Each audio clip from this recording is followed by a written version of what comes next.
جب نبی علیہ السلام کی بات شروع ہوگی تو ہمیشہ سیدنا ابراہیم علیہ السلام اور اسماعیل علیہ السلام کے قصے سے شروع ہوگی. یہ ہو نہیں سکتا کہ ان کا ذکر نہ ہو. ملت ابیکم ابراہیم ہوا سماکم المسلمین واتبع ملت ابراہیم حنیفہ. ہم لوگ کون ہیں؟ ہم ملت ابراہیمی ہیں اور امت محمدی ہیں. یہ قرآن ہی کے اندر ہے. ابراہیم علیہ السلام سے ذکر شروع ہوتا ہے.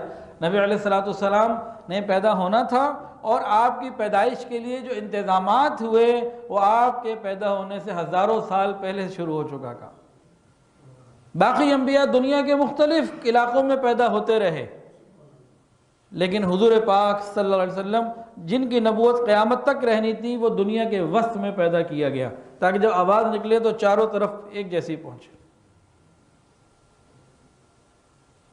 اور آپ کی پیدائش کے انتظامات میں کہاں سے معاملہ شروع ہوا؟ سیدنا ابراہیم علیہ السلام کی قربانیوں سے. 80-90-100 سال کے قریب عمر ہے، اللہ نے بچہ دیا بڑی دعاؤں کے بعد. جب وہ بچہ ہو گیا ایک اور امتحان آ گیا. فرمایا ابراہیم اپنی بیوی اور بچے کو میرے گھر کے قریب چھوڑاؤ. ابراہیم علیہ السلام لبیک اللہ میں حاضر ہوں. چلے ہیں یہاں سے، اونٹنی ہے، بچہ ہے، ساتھ بیوی ہے، چل رہے ہیں. راستے میں بڑا کوئی خوشنما مقام آئے تو کہیں یہاں اتارنا ہے. انسان کا دل کرتا ہے اپنے بیوی بچوں کو اچھی جگہ پہ چھوڑے. چلتے رہے بالآخر وہ مقام آ گیا. کون سا مقام؟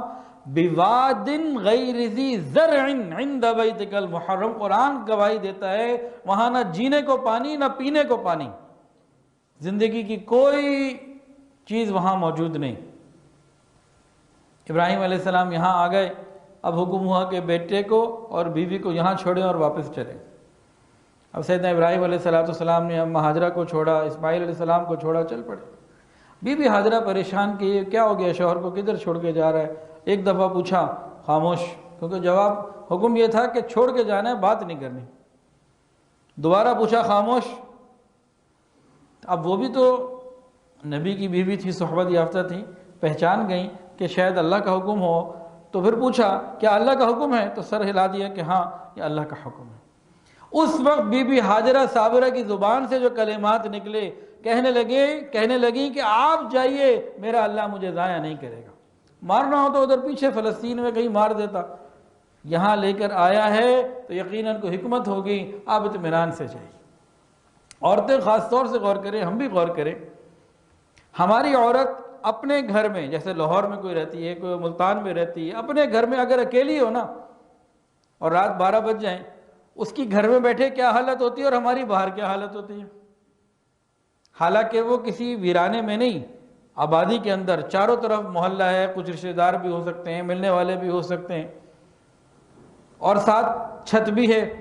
کھانے کے لیے گھر میں کچن فریج میں کچھ چیزیں بھی پڑی ہوئی ہیں اور دوسری ضروریات زندگی بھی موجود. لیکن وہ عورت اکیلی گھر میں اپنے آپ کو پریشان محسوس کرتی ہے اور خطرے میں محسوس کرتی ہے. اب حضرت ہاجرہ کی بات پہ غور کیجئے کہ ابراہیم علیہ السلام کہاں چھوڑ کے جا رہے ہیں؟ سسرال میں نہیں، رشتہ داروں میں نہیں، بواد غیر ذی زرع، جہاں کسی قسم کا کوئی نام و نشان نہیں، کوئی آبادی نہیں، کوئی گھر نہیں، کوئی زندگی گزارنے کی کوئی سہولیات نہیں، کچھ بھی نہیں. بس ایک خیمہ لگایا، ایک مشکیدہ، کچھ کھانے پینے کی چیزیں یہ تھیں اور چلے گئے. اس وقت بی بی ہاجرہ صابرہ نے ایک لفظ تھا وہ پڑھا، حسبنا اللہ ونعم الوکیل. اللہ نے ان کے سارے مسئلے آسان کیے. غزوہ احد میں جب مسلمان پریشان ہوئے، قرآن کے اندر یہ موجود 4 سپارے میں انہوں نے پڑھا حسبنا اللہ ونعم الوکیل. اللہ نے ان کو فضیلتیں اور نعمتیں دیں. حضرت شاہ ولی اللہ محدث دہلوی رحمۃ اللہ علیہ فرماتے ہیں کہ یہ جملہ اتنا زبردست ہے اور اس کے فوائد لازمی اور یقینی ہیں کہ ایمان والے کو پہنچ کے رہیں گے. بی بی ہاجرہ نے پڑھا، ان کو فائدہ ہوا، صحابہ نے پڑھا، ان کو فائدہ ہوا، امت میں جس نے پڑھا اس کو فائدہ ہوا.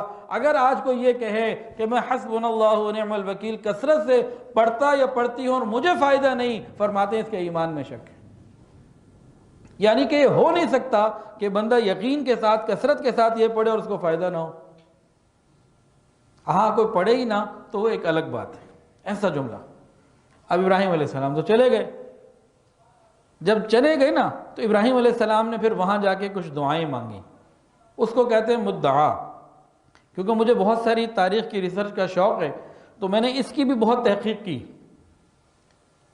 اور یہ مقام مجھے جو تحقیق کے بعد بہت سالوں میں اور بہت علماء سے پوچھنے کے بعد جو مقام مجھے معلوم ہوا، حضرت اسماعیل علیہ السلام اور بی بی ہاجرہ کو تو چھوڑا، زمزم کے کنویں کے پاس یعنی مطاف میں موجودہ۔